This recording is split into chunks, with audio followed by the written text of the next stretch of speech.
Okay.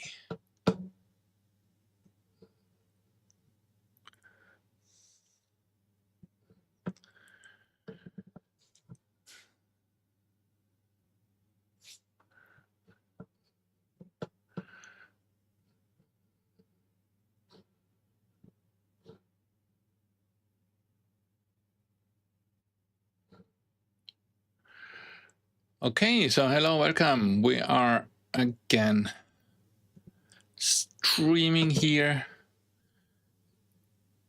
and I am trying to find all my windows and the chat and whatever else I need.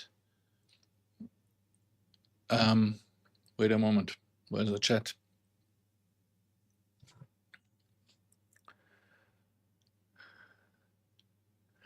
Okay, so welcome back. We are today reading Epictetus, the Enchiridion, the handbook. This is what the word means. And I'm still looking to see, because I have the same problem like always, that I don't see my chat window. So where is the chat?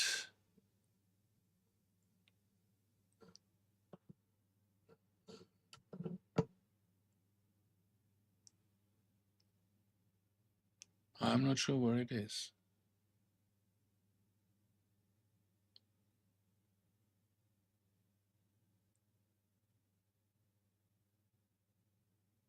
Okay.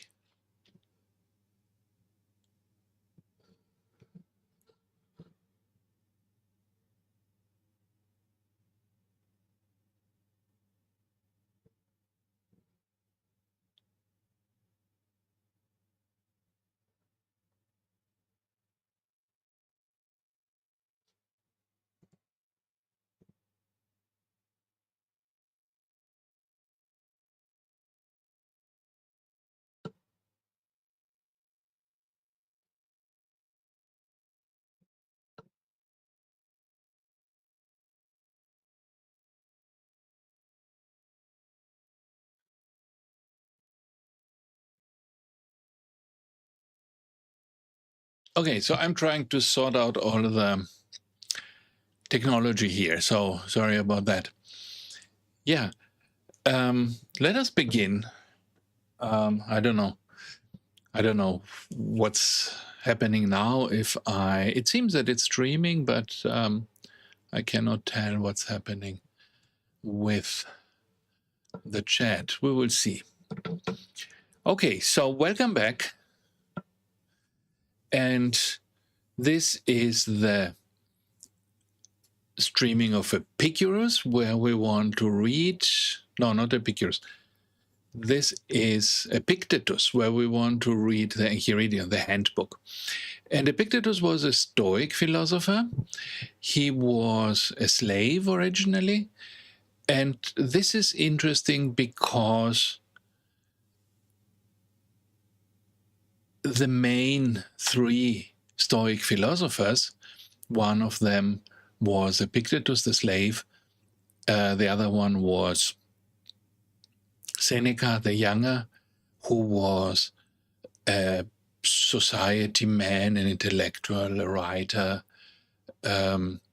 He wrote plays for the theater. He was very famous in his time. He was a teacher of philosophy also, and he was a teacher to the Emperor Nero.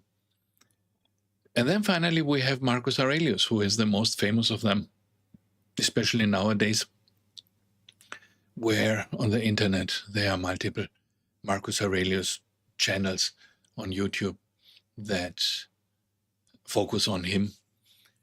And I don't even think that Marcus Aurelius is the best way to begin with the Stoics, because he's pretty complex already, and he talks a lot about his personal life, his private life, which is not of great interest to us. While Epictetus, the one we will be talking about today, is much more into summarizing the philosophy and making it practical, and not connecting it to its life, to his own life, but to trying to explain it in a way that can be useful in a more abstract way, like a handbook where everybody can apply those teachings to their own life. And so this is what we will be doing today. And also, when you think about it, the important thing to see when you look at these three biographies, there is a fourth philosopher who is Zeno of Citium. He is the founder of Stoicism. He is the oldest of them. But when you look at these three, what we have here, Epictetus the slave, and Seneca the writer, and Marcus Aurelius the emperor, then you see how wide the appeal of Stoicism has been and still is, right? Because this says something about the philosophy, right? Because there can be a Stoic slave, and a slave can find something in Stoicism to find attractive, and in the same time, there can be Stoicism that appeals to a writer and somebody who does, theater plays and teaches other people philosophy, and then it can also appeal to an emperor. And just to imagine that there is one philosophy that can appeal to all these people, this shows, first, of course, how successful historically Stoicism has been, but also how flexible it is as a philosophy. Many other philosophies would not work in this way. So if you subscribe, let's say, to Christianity, which is more about helping the poor and being charitable and all these things, then this would apply or be attractive perhaps more to somebody who is poor or somebody who is in the lower financial classes of their society, because then you get the most benefits, while somebody who is rich and famous and successful would not have much reason to be a Christian in this charitable way. But with Stoicism, it seems to work, that you have these people on these very different levels of society, and they are all Stoics. And the emperor finds something in Stoicism that appeals to him in the same way like the slave finds something that appeals to him. Okay, so we have now, I'm still looking at the chat. I still don't see any chat here. Can you write something into the chat so that we can see if this works? I'm not sure if we will see anything here. This is all a little...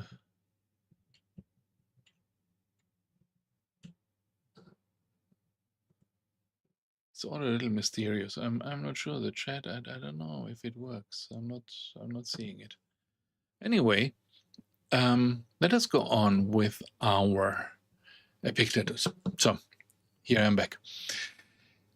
We want to read Epictetus now, and let us go here. One moment.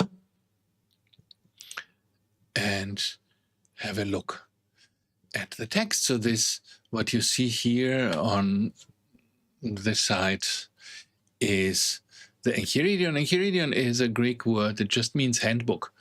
It's a book that is supposed to be held in your hand. And the idea is that this is not some abstract philosophy that you read on a desk, in the night, and you write about it and so on. But it is a philosophy that you're supposed to apply in your everyday life.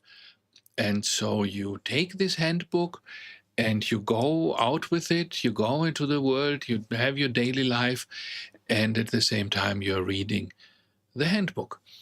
And whenever something happens to you, or whenever you have 5 minutes where you have nothing else to do, you would take out the handbook and read 1 or 2 paragraphs just to remind yourself of the teachings of Stoicism and of what you should be doing. And this is why it's a handbook. And so if you wanted to use this the correct way, you wouldn't just, come here now and listen to this live stream, but you would print this out. The text is available on the internet. You can also buy it from Amazon if you want as a book. But you can also make your own handbook. I printed it out in a small font, and then I folded it like a booklet and stapled it. And then I had it in my pocket for a long time. And then whenever I had a break, whenever I was waiting for the bus or for the dentist or something like this, I would open it and read a few lines. And this makes the philosophy much more approachable and much more relevant to life, because then it is something that you can actually use. Okay, so here we go. The text itself, you can find it on the Internet Classics Archive, I think it's called, right, where we have all these texts. Just search for it, say the Enchiridion by Epictetus, and text, or full text when you search it on Google, and then you will find this. Okay, one moment. I'm looking now. I'm looking at the chat again. Wait a second. I think I found what has been going wrong with the chat. Anyway, we will see. So if you have something, then if you have something to say, then say something in the chat. Okay. So let's go. The Enchiridion. And I sometimes might say Epicurus by accident, right? I noticed that I tend to do this because the past 4 weeks we have been talking about Epicurus. So I'm so programmed to say Epicurus, but of course, I mean Epictetus. It's a little unfortunate that these two people have so similar names. Okay. So this is an older translation, Elizabeth Carter. All these Internet Classics Archive texts are older because of copyrights. Obviously, something that has been published just now would not be available for free on the internet because the publisher wants to make some money. So what we get here are the older translations that are free of rights. There's at least, 80 years or something, right, old, where they fall out of copyright, and then you can use them in this way freely. But it doesn't matter. I mean, it's just occasionally the text sounds a little old. It doesn't sound like it is something that has been written now. But it is still, it is still better than ancient Greek, right, obviously. Okay, so let's go. It begins already with the central idea of Stoicism. The central idea of Stoicism is right here in the first of these paragraphs. In total, there are about 40 or something. You can have a look down there to see 39. No, there are a few more. 40, 48, 49 paragraphs. Okay, but the first one is the most important. The first one gives you the central ideas of Stoicism. And what he is saying here, I read it to you. Some things, I see there is some lag here. I don't know if you can see it already. Okay, now here we are. Some things are in our control and others not. Things in our control are opinion, pursuit, desire, aversion, and in a word, whatever are our own actions. Things not in our control are body, property, reputation, command, and, in one word, whatever are not our own actions.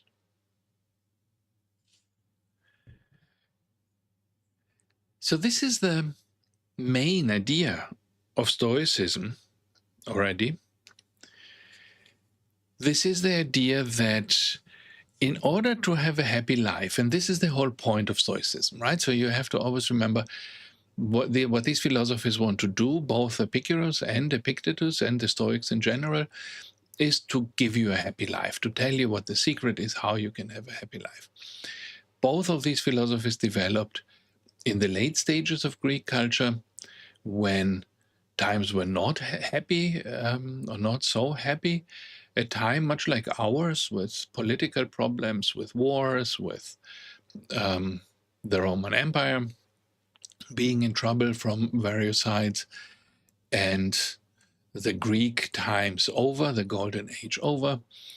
And so both of these philosophies try to comfort people. They try to give them some consolation, some comfort, and some way of still having some happiness in a world that is unpredictable and difficult, just like ours is. And here, Stoicism begins with the main idea, that is, that if you want your life to be happy, you have to distinguish between things that are in your control and things that are not in your control. And why is this important? Think of catching a bus. You want to catch a bus in the morning, and you run to the bus station, and you arrive finally, perhaps even at the right time for the bus, but you just see the red lights of the bus that is leaving the station, and you have missed it, and the bus drives away from you, and now you have to wait for half an hour, and when the next bus comes, you will be late for work. So if you think of this as one of our everyday sources of anxiety and unhappiness, then you can think, okay, what can I do about it, and what causes me unhappiness in this situation? And what you can do about it, there are a few things you can do, right? Some things are in your control. So, for example, you could get up earlier to make sure that you are at the bus station 5 minutes earlier. Then this cannot happen. But some things are also not in your control. So what is not in your control, for example, is that the bus may break down. And you might be early enough, you might be sitting there, but the bus still doesn't come because the bus does not work. And then they have to find another bus, and until the other bus comes, it's again half an hour later. And then again you come back, you come late to work. And so the problem now is, for Stoicism, if you try to always be on time for work, to not be late for work, without distinguishing between what is in your control and what is not, you are going to be unhappy. Because you will just experience the bus leaving and you missing the bus and you being late for work. But you will not be able to distinguish between factors that you can influence and those you cannot influence. And this is necessary for your happiness.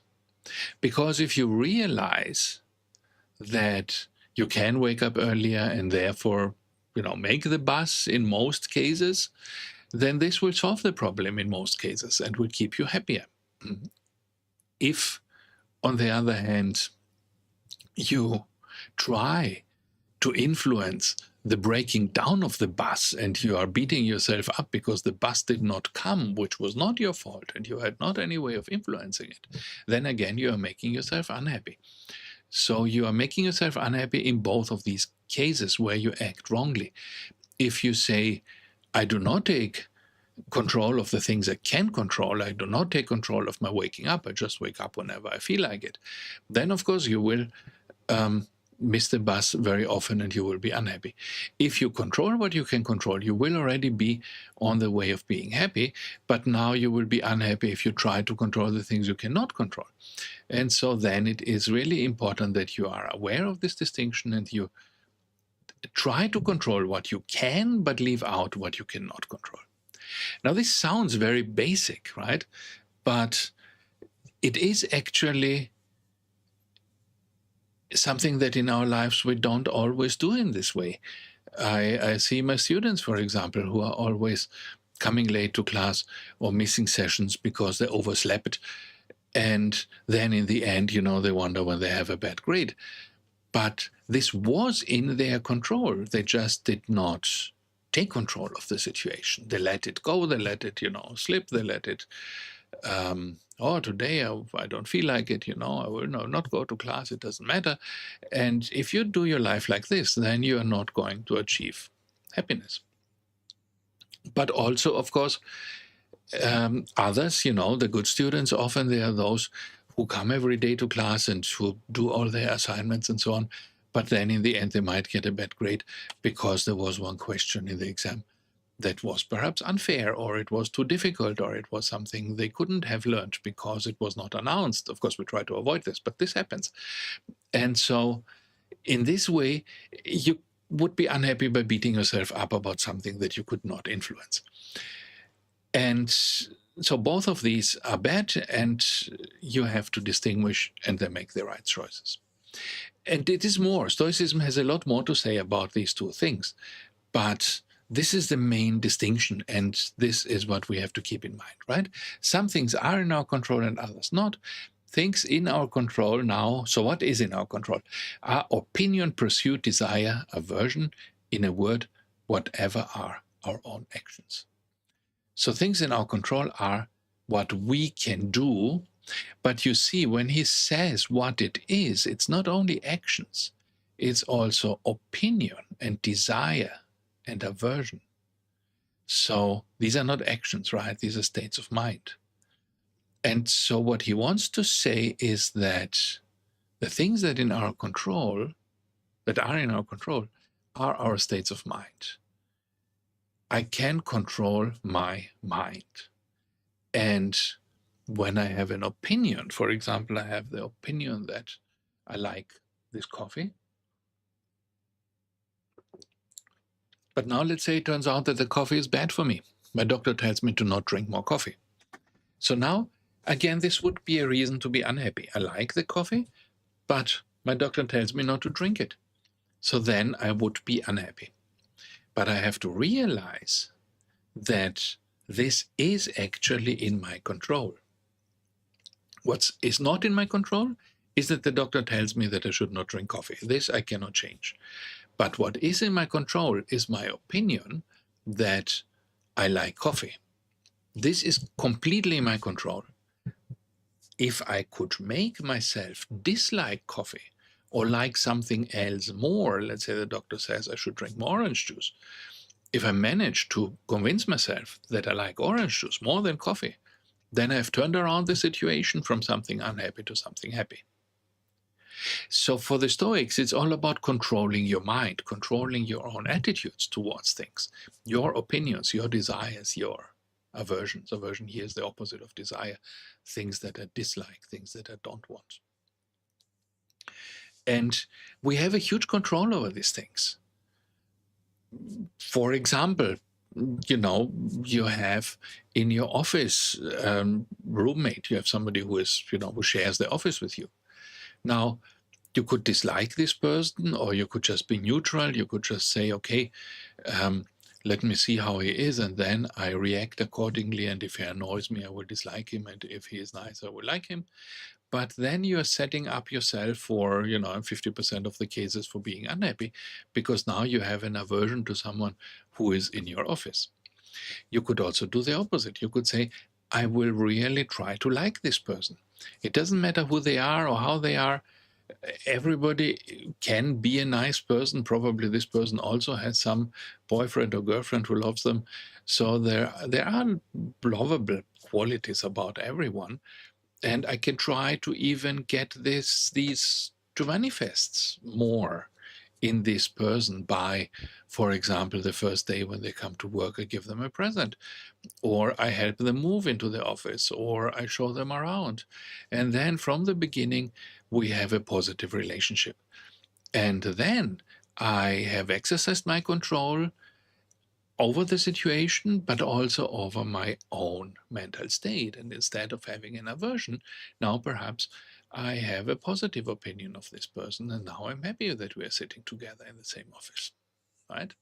So there is a lot of control that we have that we normally don't exercise because we are lazy, because we think, let it just happen, and we will see what happens and how it ends up, and we let the world push us around in this way.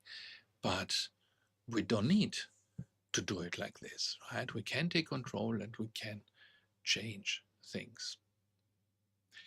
Okay, so I'm sorry that the live chat does not seem to work. I don't see any feedback from you here.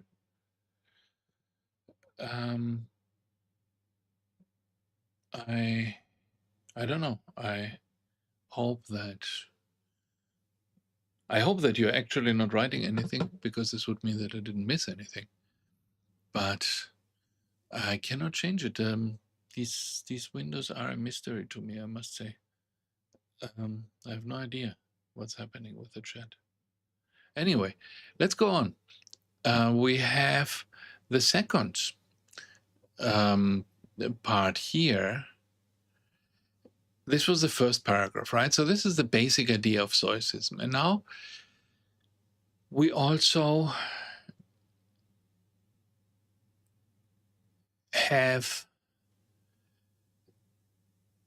more tricks and more ways how the Stoics want to go about creating this situation of bringing us in control, and of controlling our mind, and of controlling our own emotions, so that they are beneficial to us instead of making us feel bad.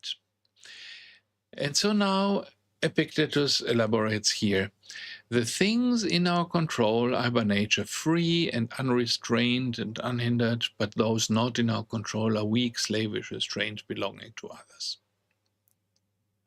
Remember then that if you suppose that things which are slavish by nature are also free, and that what belongs to others is your own, then you will be restricted yourself.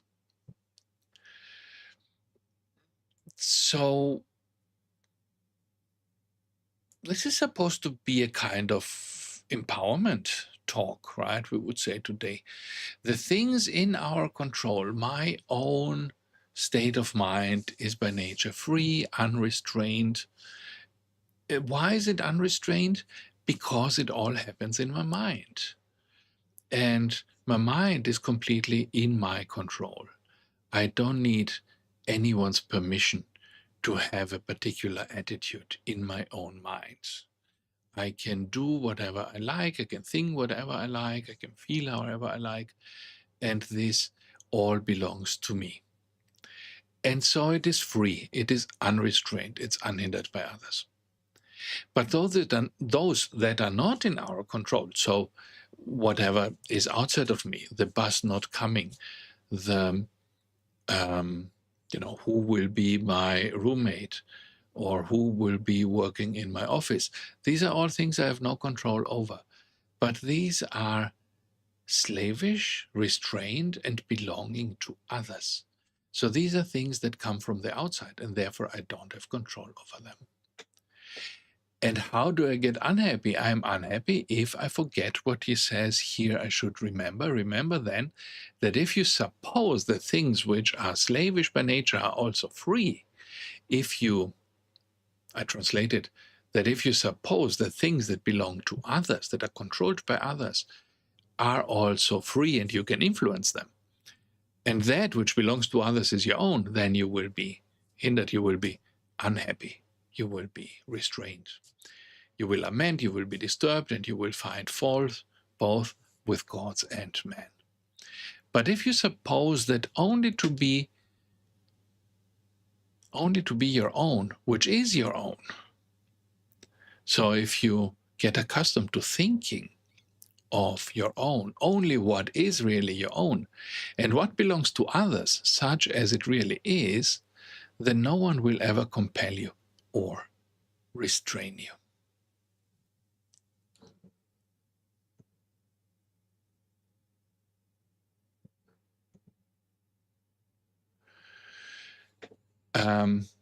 So this is the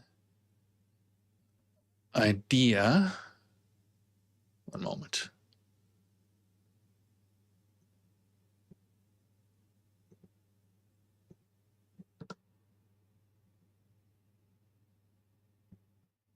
Okay, I was just looking at the chat again here in case I missed anything here. Okay, so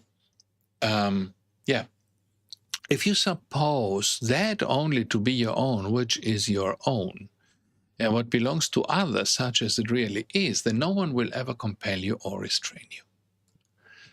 So the idea here is that we should really see what is our own, what can we control and what can we not control, and to see as our own only that which actually is our own, and to recognize as belonging to others what actually belongs to others.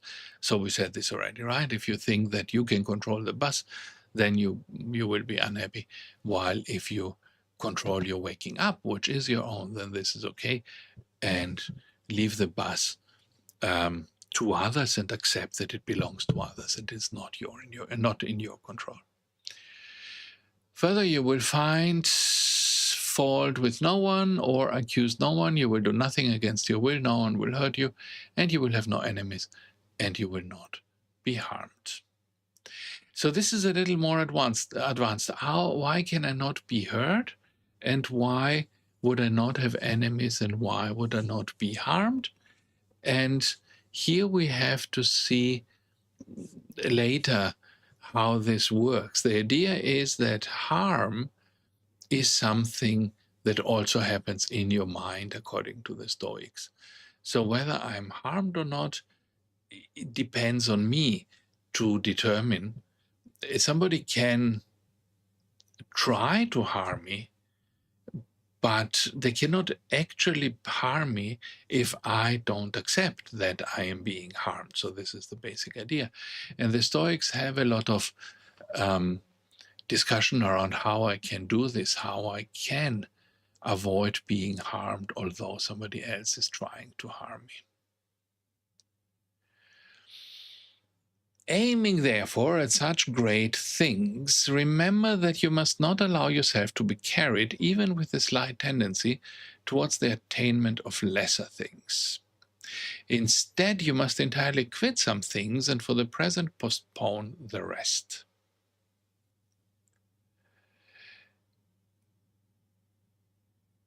I think what he is saying here, this is a little difficult to understand.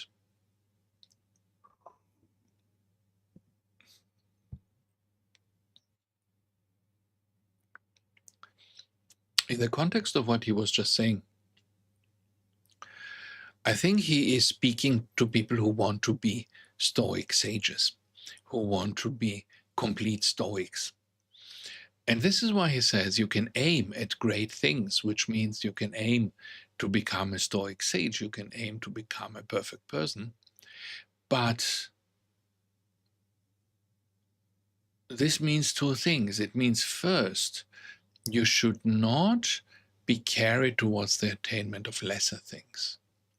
So if you aim to separate what you can control from what you cannot control and so on, then you should not let yourself sometimes forget about this. You should not let yourself become angry with the bus that you missed. You should not let yourself, interact with the world in a thoughtful way, like lesser people do who are not Stoic sages. Instead, you must entirely quit some things and for the present postpone the rest. So if there's something that annoys you, for example, and you are not yet wise enough to get rid of it, to switch it off, the annoyance, and to have the clear state of mind, then perhaps just walk away from it. Because there are multiple stages of Stoic achievement. The Stoic sage would be able to stand in the middle of a busy, loud, annoying place full of things that assault him and attack his senses, and he would still be perfectly calm because he has control over his mind that is so developed that he can just stay calm in the middle of all these things. But a beginner will not have that. So as a beginner, if you want to stay calm, then better avoid whatever is lesser, whatever is not perfect, whatever is disturbing you, and postpone these things for later when you are further in your journey towards Stoic wisdom. I think this is what he's saying here, right? And you should not think of power and riches, right? This is what he's saying, because these are the lesser things, right? The power and the riches. So he says, if you would both have these great things along with power and riches, so the great things is the Stoic wisdom, and the power and riches are the lesser things, then you will not gain even the latter, because you aim at the former too. But you will absolutely fail the former, for which alone happiness and freedom are achieved. Okay? So don't try, he says, at the same time to be wise and to be successful in the world, because you will not be able to do it in the beginning.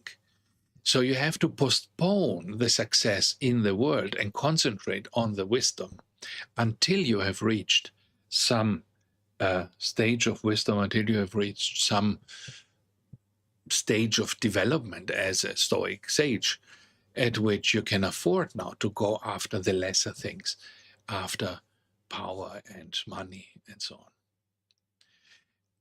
And this, of course, is directed to people like Marcus Aurelius, who were an emperor, who was an emperor, and at the same time he was a Stoic philosopher. And he could do it because he was advanced enough at some point in his career when he started writing his book that he could do that. But when he was young, for example, he could not do everything together. So he had to decide, he had to say, okay, first I will be developing into a Stoic sage, and only when I have reached that stage, then I can go and become an emperor, without being an emperor cutting me off from my career as a Stoic sage. And he himself, you know, the person who writes it, Epictetus, he was a slave, right? So he had the right beginning of his career. He was a slave. He was the lowest of beings. And he was okay. He was a house slave. Probably he didn't work in the mines, but he was still low. He didn't have riches. He didn't have fame. He didn't have power. And this was why for him it was easy to learn the Stoic philosophy, because when you don't have much control, then you learn how to use your mind in order to control your mind, to get the right attitudes toward things. While the more control you have, the less you're going to train your mind. So imagine again with the example with the bus. You're missing the bus, and if you have no control over the bus, you would say, okay, I missed the bus, and now I have to somehow train myself to deal with the fact that I missed the bus and see the positive sides of it, and whatever you can do, you know, to change your mental attitude towards this to stay happy. But if I was the boss of the bus company, or if I was an all-powerful dictator, then I could command the bus, another bus, to come immediately. And then I would solve my problem by force. Or if I was rich, you know, I would just take a taxi instead of the bus and avoid that problem. Or I would have my own driver, and then I would not be even taking the bus, so I don't care about the bus. So I solve the problem by throwing money or power at it. But the problem is that then I don't actually get to become wiser as a Stoic, because I miss these opportunities to train myself, to teach myself. And this is the problem that I will then have. Right? I will have the problem that I miss these opportunities, and so I'm not actually developing as a Stoic person. I'm not developing my mind to have these right Stoic attitudes. And therefore, a slave is in a better position to be a Stoic, wise man than an emperor. Because the emperor can be an idiot, stoically speaking. He can be someone who has no, grasp of Stoic wisdom. But he can still be a relatively happy person, because he can force the world around you to make him happy by presenting him only, good food and nice things, and taking away all the difficult things. Um, and this is, something the emperor can do, but this is not something the slave can do.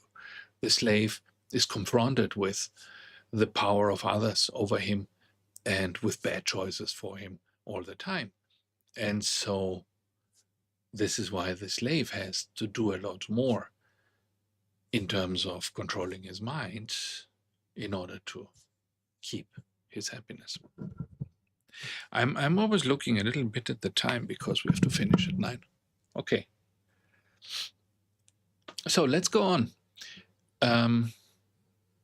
Let's go on here.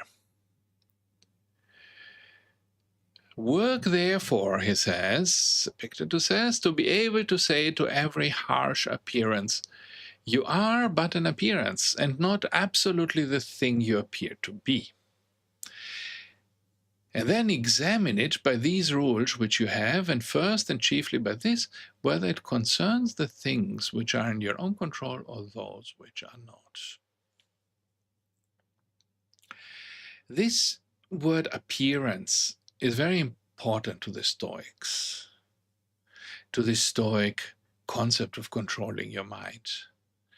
Because the Stoics want to say that everything we see in the world is an appearance. This coffee here is an appearance. This is something that appears to my mind as desirable or as not desirable, whatever it may be. I have some emotional relationship to this. I want it, I don't want it, I like it, I am thirsty. But these are all states of mind, right? They are appearances. It's how the coffee appears to me. The coffee in itself, like, Kant would say or something, the coffee in itself, I don't even know what it is. And I don't care what it is. I care only about the appearance of the coffee to me. Is it desirable to me or not? And so the coffee is an appearance, and it is not the thing that it appears to be. The coffee is not a coffee that is unchangeable and that I am confronted with this hard, unchangeable thing. The coffee is outside me somewhere, but I don't care what the coffee is. What I see and what I relate to and what makes me happy or unhappy is the appearance of the coffee, is how the coffee appears to me. And so if I dislike the coffee, but I'm forced to drink it, then I will be unhappy. If I like the coffee and I'm forced to drink it, I will be happy.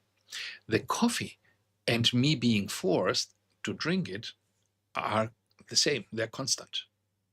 The only thing that's different between a happy state and an unhappy state is how I relate to this appearance, is whether I like it or whether I don't like it. And this is fully in my control. Right? And this is what he does here. Exactly this is the meaning of this passage, right? You are but an appearance and not the thing that you appear to be. We don't relate to the coffee. We relate to the appearance of the coffee, to our relationship, to our feelings about the coffee. And then examine it by those rules which you have, and first and chiefly by this, whether it concerns the things which are in your own control or those which are not. And if it concerns anything not in your control, be prepared to say that it is nothing to you. So if something is not in my control, I should learn to disregard it. I should learn to ignore it completely. It is nothing to you. It doesn't matter. If I don't have control over something, then it does not exist for me. And this you can train. This is something you can practice. You can practice to dissociate yourself from the world, to take things not so seriously, to take things not so personally, and to reach a stage in which you can convincingly say, this is nothing to me. While on the other hand, if I do relate to something and I mainly relate to my feelings about it, then I can change these feelings, right? So again, the coffee I can relate to emotionally. I do relate to emotionally. And so whether I like the coffee or not is in my control. What is not in my control is, for example, I have a bad knee. I would need a knee replacement operation soon, right? And now this is not in my control. So I can relate to my knee in a way that makes me unhappy because my knee is not working. It's hurting when I go and so on, when I walk. Or I can change the way I relate to my knee. I can say that it is nothing to me. It is nothing to me because I can realize, I can, convince myself that I am not doing anything with this knee anyway. I was never sporty. I was never, doing anything except sitting on a chair and doing philosophy, which is probably why my knee, is not in a good condition. But I can just ignore it. I can learn to ignore it. Or I can say, oh, I'm so suffering because my knee is hurting and my knee is this and my knee is that. But in reality, I was never much concerned with my knee. So who cares, right? I can learn to say, who cares, even to things that are, for example, part of my body. I can be prepared, like it says, to say that this is nothing to me. Okay. And so this is the main Stoic wisdom, right? I think this first paragraph gives us everything we need to know about Stoicism. And the rest of this are just tips on how to apply it. And they are very interesting and they are very surprising sometimes. But they are just the application of this. They are not in themselves very important new insights. The basic insight is to distinguish between what you can control, what you cannot control. And what you can control, you should try to control. What you cannot control, you say that it's nothing to you, and then you change your mental attitude towards it.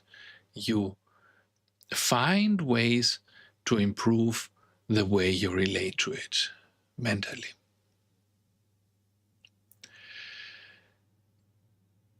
Okay, let's quickly have a look at 2, because 2 is essentially repeating what we already said. Remember that following desire promises the attainment of that of which you are desirous. And aversion promises the avoiding of that to which you are averse. However, he who fails to obtain the object of his desire is disappointed, and he who incurs the object of his aversion wretched. If then you confine your aversion to those objects only which are contrary to the natural use of your faculties, which you have in your own control, you will never incur anything to which you are averse. So what does this mean? We said already, desire is in my brain only, it's in my mind only. Desire is something that completely belongs to me. A desire is not something that can come from the outside, that can be manipulated by someone else. All my desires are in my control. So if I desire, oh, wow, I can see a comment now down there. Yo, hello. So somebody is here and we have a comment. So my comment section works. My live chat works, which I wasn't fully aware of. Oh, if it did. Okay. So, but let's finish this thought. So if you confine the things that I desire to things that are the natural use of my faculties, then I will always be happy. Why is this? Because the natural use of my faculties are things that are in my control. So if I say my desire is directed towards me being in control of my feelings. My desire is directed towards me being calm. I want to be indifferent to the world. I want to be in, happy when I wake up in the morning, or all kinds of things like this, where I direct my desire towards a mental state rather than towards things in the outside world. Then the outside world can never make me unhappy because it can never frustrate my achievement of that desire. All these desires are directed towards states that are in my own control. And in the same way, if I say I dislike my, let's say, fear of things, I dislike my fear. I don't dislike the things that I fear, but I dislike my mental state of fear. This is again in my control. I can work on my fear. I can work on getting rid of my fear, of my anxiety, and so on. And then I will not have anything to dislike. And if I don't have anything to dislike, then I will be a happy man, right? So this is again the idea. So we should distinguish between things we cannot control and things we can control. But the more advanced version of this is to realize that the only thing you can control is your mind. So we should distinguish between our mind and the outside world. And we should direct our desires, this is what he's saying here, only towards our mental states. I should have a desire to be more generous, more honest, more whatever I want to be. And I should have a dislike to being, particular mental states that I don't like, to being anxious, to be fearful, to be perhaps dominating, whatever I am that I don't like about myself. And these are things that I ultimately have in my control. And so I can fulfill these desires by my own without needing the world to do it for me. And so I completely control my happiness. But if you are averse to sickness, to death, or poverty, you will be wretched. Why? Because sickness, death, and poverty are not in my control. I cannot control whether I'm sick or dead or poor. Okay, dead probably does not matter anymore for my happiness, but I mean the other things. Remove aversion then from all things that are not in our control and transfer it to things contrary to the nature of what is in your control. So this is a little strangely translated there, right? So remove aversion from all things that are not in your control and put it, the aversion, towards the opposite of the things that are in your control that you want. So if I want to be, let's say, more brave, then I should put my aversion towards being more fearful, the opposite of what I want to achieve. And in this way, I will always be happy. Okay, so we reached, this is finishing here. It doesn't say anything essentially new in the rest of it. So we talked about Epictetus, the Enchiridion, the handbook of Stoic wisdom, the first 2 of 40, 48 or something, sentences. So this is a long way to go. We will not do everything in this kind of detail, in this level of detail. But these first 2 were actually the core of the whole philosophy, so it was important to talk about them. And I have to go now. I hope that I will see you again next week at the same time. And then we continue to talk about Stoic philosophy. Thank you, and see you next time. Bye-bye.